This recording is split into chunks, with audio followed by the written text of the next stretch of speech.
Welcome to the podcast. This is Hashtag Finance. I'm your host, sometimes host, James Black. I'm being joined today by Neil Seeman, the founder and CEO of RIWI Corp. Neil's joining us today on the 72nd floor of First Canadian Place in our studio, our public entrepreneur studio. And we're really happy to have you here today, Neil. I'm pleased to be joined by a tech entrepreneur. We often have a lot of CEOs from cannabis companies come through their halls based on a lot of the activity we've had on the exchange over the last couple of years. But I'm very passionate about technology. We've had some great discussions in this very room around blockchain and distributed ledger technology and all that exciting stuff. But you're in big data. What do you call it? I call it data. Some people call it data. It's all good to me. I know. Thanks. I get in trouble sometimes. And you guys are in the business of collecting it and making smart insights around it. And I think because I'm going to butcher trying to describe what you do, you should probably just tell our audience what it is that you guys focus on every day coming into your office and what value you're trying to create in the world as a corporation. Yeah, no, thank you, James. So there's a universe of data collection needs. We focus on global trend tracking and predictive analytics. Mm-hmm. And in response to customer demand, we focus on three major business lines. So financial services. So these are your big banks, your hedge funds that want to understand reach into China. Mm-hmm. They want to understand consumer equities trends. Humanitarian aid, big area for us. This is how we grew up out of essentially a dorm room affiliated with the University of Toronto. Humanitarian aid, wanting to understand the effectiveness of aid programs around the world, wanting to understand impacts of new initiatives. And then finally, international security, where you want to understand in fragile areas of the world, all information environments in the world, whether an initiative is working or not. So these are all hot topics. We could go deep dive on any of them, but one that I'm really interested in is financial services, obviously being that we're at the CSE today, the stock exchange.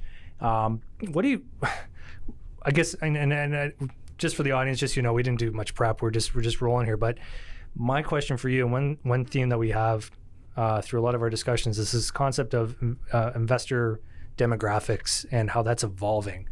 And do you have any insights or any sort of projects in the works that are trying to uncover where the next trend in investments coming from a demographic perspective? Is the millennial investor a real player yet, for example, or is it maybe the generation below that people should start thinking about marketing to, or frankly, is your money better spent just marketing to someone who's actually got money, like retiree? Sure, yeah. Fascinating question. So we're exploring that kind of thing. I mean, the holy grail is trying to figure out the future of the financial consumer, who that is. Yeah. And I'd suggest to you that it's not demographics, it's not age. That's your segmentation of interest. Yeah. There's a different sort of ethnic communities. Mm-hmm. Genders, of course. We are the largest data collection company looking at trends and attitudes toward LGBT groups, which is a fast growing segment. And all of these groups and organizations, not organizations, I'm saying groups, they overlap and they have different interests. And trying to figure that out, what they care about and how to appeal to them is an important edge, especially in wealth management. This is a big area that not only the big banks, but the emerging financial tech services are struggling to identify. And then the other trend, which is an overlaying trend, and it's not me saying this, it's people like Ray Dalio, is really understanding China. And, you can ignore China at your peril. So as the global supply chain sort of splits and changes, there's a universe of investors, both on the retail side, on the institutional side, that are leaning in to better understand the Chinese consumer, and that affects the nature of the groups that you're trying to target. Right. So when you read the headlines today in the news around, Canada and the U.S.'s interactions with China on the trade front, where does that put your mindset? Are these necessary roadblocks that we're putting in front of ourselves to ensure a better longer-term relationship, or are we just making it more difficult to deal with our friends across the ocean there to actually do business and understand each other?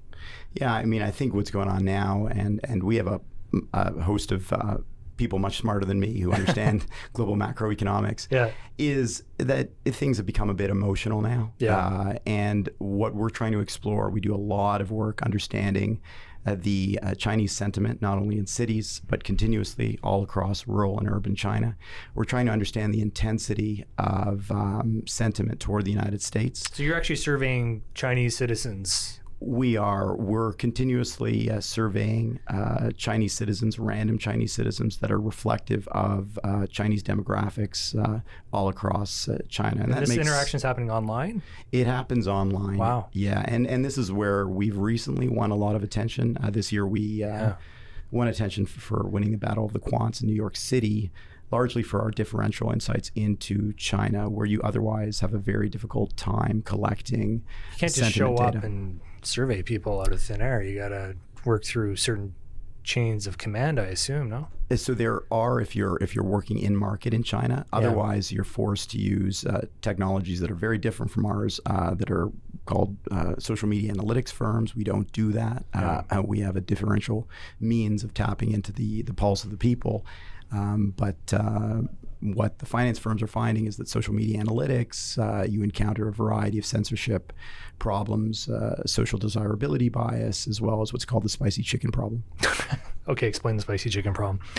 This is actually, I was introduced to it by a hedge fund manager in the States, and she explained to me that the term spicy chicken in Mandarin can mean different things. And so you can have sort of code. So you can use spicy chicken on a blog and actually mean the very opposite of what you're trying to convey. So what we're trying to do in China, and not only in China, we're trying to do it in all parts of the world where we collect data, which is everywhere with web-enabled access. So that would exclude North Korea, is we're trying to get that really clean signal. And this goes to your point about big data. We do have incalculable amounts of data. We've thus far gathered survey or ad test response data from over 1.5 billion devices. But that being said, what we care about is smart data, actionable data that's clean, that's free of noise and robotic individuals that are populating, say, Facebook or Twitter. So, okay, here's a random question for you. Maybe if you have an answer, that's great. If you don't, that's cool too. One piece of data I sometimes give up, and this is typically when you go to a cannabis website. How old are you? Okay, maybe I'll put in my real age. That being said, does that data matter? Or am I just bad input equals bad output and we're just creating dirty data? Like, I have this problem understanding how if I put in bad data, am I just making data worse for everyone? Or is it actually going to be, can you guys flush that stuff out? Can you actually, through an aggregate analysis, actually just flush out or push the bad data to the edges of the normal distribution? Yeah, thank you. So, data is only as good as the inputs. Yeah. And the inputs in a universe of data feeds are often pretty crappy. Yeah. And we often say that, if you can just get it 10% less crappy, that would give you an enormous investment edge, right? Yeah. Whether it's for alpha in finance or whether it's for humanitarian aid reasons. Yeah.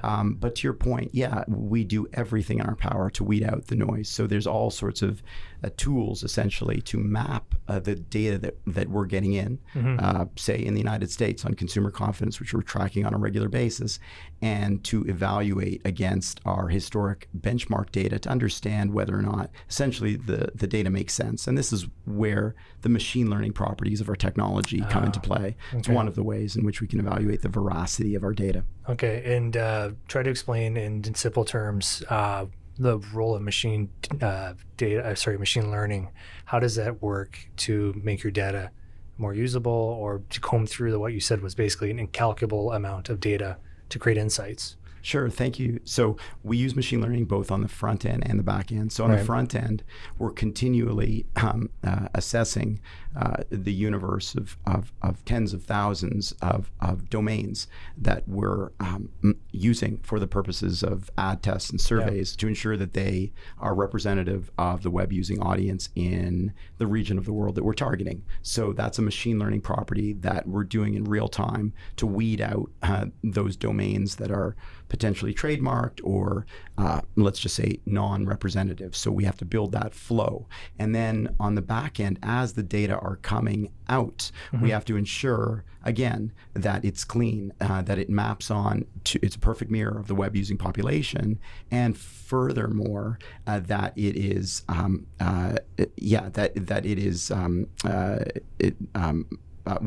we need to make sure that, again, for our clients' needs, that we can project out the duration of time that it's going to take for us to get the amount of data that they may need, whether it's in South Korea or whether it's in Iran. Interesting. Okay, on that note, we're going to take a quick break. We're going to come back and we're going to learn a little more about you, the entrepreneur, and your experience with a publicly traded technology company in Canada. Thank you. Right after this message. Broadcasting from the heart of Toronto's financial district at the top of First Canadian Place, CSE TV is your trusted source for what's happening in capital markets. Our #Finance podcast series gets you exclusive long-form interview content with visionary entrepreneurs and CEOs of companies in the news. The CSE's On the Street segments get you up close and personal with many of our listed companies. And don't forget that you can find the video version of this and all our media on our CSE TV channel on YouTube. For instant notifications, subscribe to CSE TV now. And we're back with Neil, and we're talking about everything relating to his company, RIWI Corp.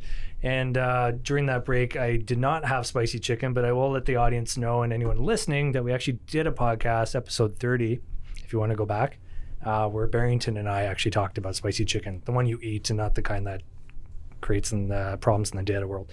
We're going to learn a little bit more about you, Neil. We had a little quick chat on our briefing. You used to be an educator, used to teach at U of T and Ryerson here in Toronto. Maybe just walk us quickly through your path to becoming the CEO and founder of this company and what drove you to this business. Yeah, thank you. So a number of sort of a confluence of events, right? So I was teaching, getting grants from the government to understand how people use the internet, but particularly in healthcare, the new patient dynamic in healthcare. Yeah. And I found it very frustrating, like a lot of researchers, to sequentially get grants. And at the same time, the internet domain structure was not yielding the same monetary benefits to my brother and me, who was also involved in the inception and founding of the business. And so essentially there was sort of opportunity meets a business model as I invented a patent claim that was used for a variety of reasons. In particular, it was used to capture globally changing opinions toward pandemic threat. So the governments in Canada could allocate scarce resources for education. And we learned some really cool counterintuitive things about pandemic spread. And in that process, I said, hey, this is actually really fun. And then, I really enjoyed predicting the end of the world some ways. And then, despite the fact that we didn't go for VC money for a whole bunch of reasons, I enjoyed the tension of those conversations, and I enjoyed the process of raising financing, hiring a bunch of awesome people around me, and then commercializing. Yeah, I mean, unless you're raising, anytime you take money, whether it's a grant or it's VC money or angel or going public, you are giving up some form of control, right? And or you have to deliver some value back, and it's a different flavor for everyone. In Canada, we have a tradition of companies raising money in the mining space. We've seen recently cannabis, and we're trying really hard as markets to, a lot of passionate people who really want Canada to become a welcoming ecosystem to technology companies for public venture capital. So the money you raise when you're listed on an exchange like the CSE.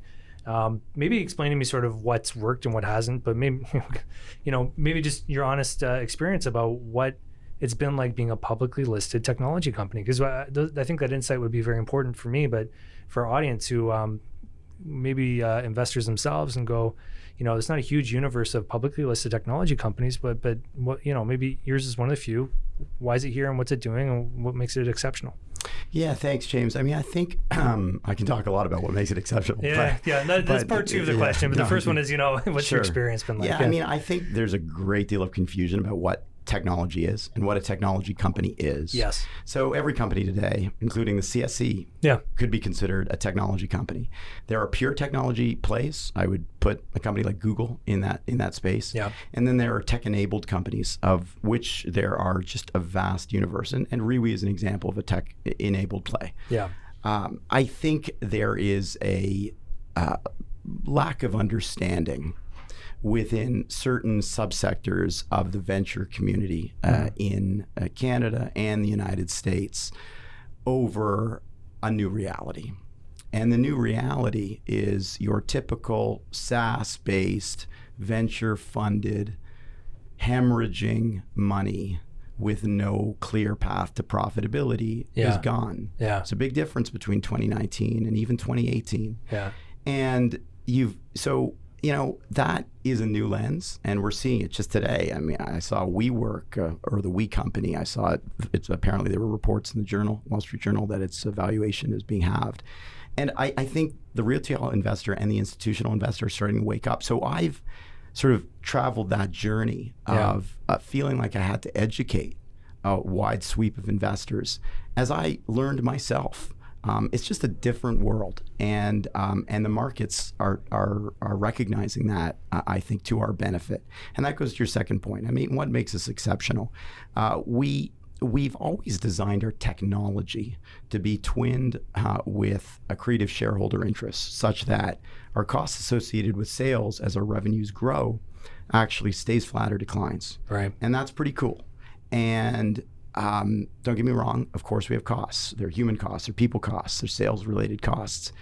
And that's been very important to our trajectory. We care about top-line growth, we care about profit.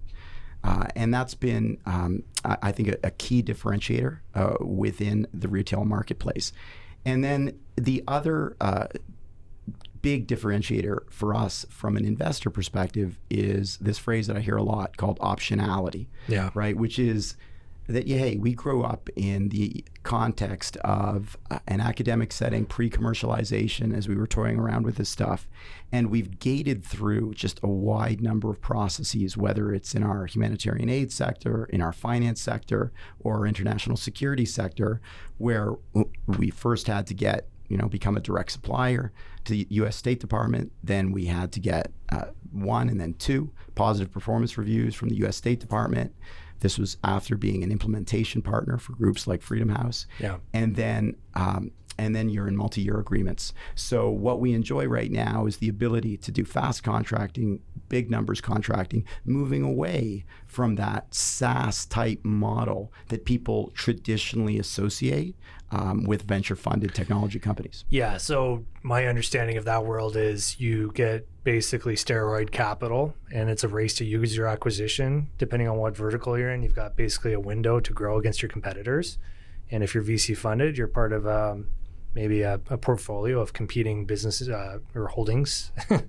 Top 2 win, the rest lose. And then hopefully if you've got enough users, you can sort of turn, like you said, that business model into something reasonably profitable, or continue to be a loser, but with high revenue, and go list on a national exchange in the US and, dump a stock, or have the stock have to survive the pressures of a retail market. So I think that's sort of what you see with things like, I think we've seen it with pretty much every SaaS listed company that's gone public. That's sort of been the path. So to your point, and where I'm going to 100% agree with you is, I think there's a bigger onus now on technology companies or tech-enabled companies that go public to have robust business models, ones that are actually, like you said, top line, but also bottom line positive, or at least aren't just, like someone said on the podcast the other day, cash barbecues. For the sake of user growth. User growth is not necessarily the metric anymore that drives the valuation. And I think that's probably a smart way. I mean, would you agree with that, or am I synthesizing sort of what your experience has been, or is it a little different than that? Yeah, I mean, I would agree with it, but with an important caveat. Sure. I mean, one of the things I've learned is that every company is unique. Yeah. And every company's got a unique path to value creation for its shareholders. So there are certainly companies out there for which there is a business imperative to raise enormous amounts of dough and try to own the market. and that makes sense. Sometimes it makes sense, yeah. It does. Yeah. Unfortunately, what I've seen, and particularly in Canada with parts of the financial media, is a kind of glorification of, hey, celebrate, you just raised a lot of money. That doesn't impress me. Yeah. In fact, sometimes if I'm a shareholder, and I am of various companies, that can be a net negative, right? So what are we celebrating? We should be celebrating the right things. Yeah. And when we think about innovation in Canada, in the United States, I think we need to be thinking about it in the context of smart growth, which is sort of the structure I think that you articulated. Yeah, I've seen a few videos on LinkedIn. I'm blanking on his name now, but he's on every time you scroll down. The loud guy who does a lot of public speaking. Okay. There's lots of those guys. Yeah, no, he wants to own the New York Jets. Mark, sorry. No, I can't say no. You're close. You're in the universe. No. Anyways, it'll come to me as soon as we end this. Okay. But yeah, basically, there's been this glory, like you said, the glorification of, your growth, KPIs of, user growth and market acquisition, but at the end of the day, you're just building a house of cards. Yeah, I should say that, part of this, and I grew up with the early days, Web 1.0 of the web. Part of this is that we're just learning this stuff. I mean, the internet the commercial web is really young. And I think we're at the most exciting time in the days of the web right now in what I call Web 3.0. Yeah, I was going to ask you to preach on that. I mean, early days, right? We thought things like retention metrics mattered. We thought user base mattered. We thought page views mattered. I mean, really, companies would issue a news release if they had a new website, right? And, it's different now. We're starting to get it finally. And that being said, I do think there are other metrics that are going to evolve over time.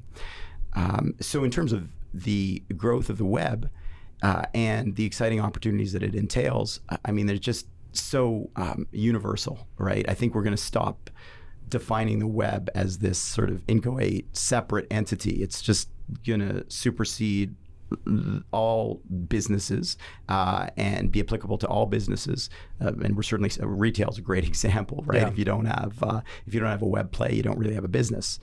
And so I think we're just at a moment in time, just like technology, where we're going to stop sort of differentiating between technology and other. Right, everything's going to be in its own wrap. Yeah, in retail, you see it where used to be a bricks and mortar store, and then you would bring online into the mix. So you'd be like the Gap, and now we have a company listed here called Peekaboo Beans, pure web. I know Peekaboo actually. Yeah, it's cool. Yeah, and then or like Frank and Oak's another one. They're not listed here, but where there would be an online service, and then once in a while there's a pop-up store. Maybe they have a one or two select shops so they just flip the whole thing upside down, right? And that's been a fascinating observation. They can now build what was traditionally just a bricks and mortar play into now basically reverse engineered, first web, then bricks and mortar. But you got to have technology in between all of it, right? Absolutely. Yeah, no. And I did remember the name of the individual. It was Gary Vaynerchuk. So, oh, nice. Okay, thanks. Of course. Most people would know him. Okay, before we wrap up for the day, anything we should know about Reawy or what you're doing, or any other thoughts about the future that you want to share before we tidy up the conversation? No, except to say, you asking about the future reflected on that infamous little rejoinder between Jack Ma and Elon Musk, where Ma said, hey, 99.99% of the future you can't predict. And Musk said, well, what about that prediction, right? I'm kind of with Ma on this. I'm generally with Musk, but yeah. So things change. Yeah. And in fact, just the unpredictability of change is what Reawy's all about. Yeah. A lot of things, whether it was the election of Donald Trump, which we're credited as having done, or a lot of game-changing other activities in the world, the future is unpredictable. And that is what makes it so exciting to be a part of this company. Yeah, if as we say all the time, if you had a crystal ball and could see the future, what are you doing working every day at a day job? It's no one has that power, and data can only help a little, a lot, but it's phenomenal. And actually, I had a bonus question, because I actually wanted to ask you this. What you talked about Web 3.0, you talked about some of the big names in the world.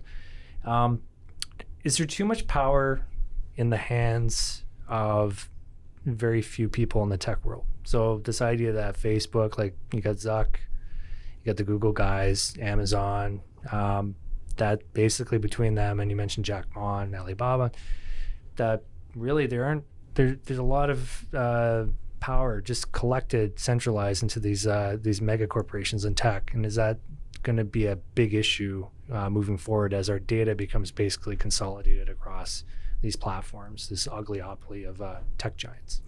Yeah, it obviously is a heavily political issue.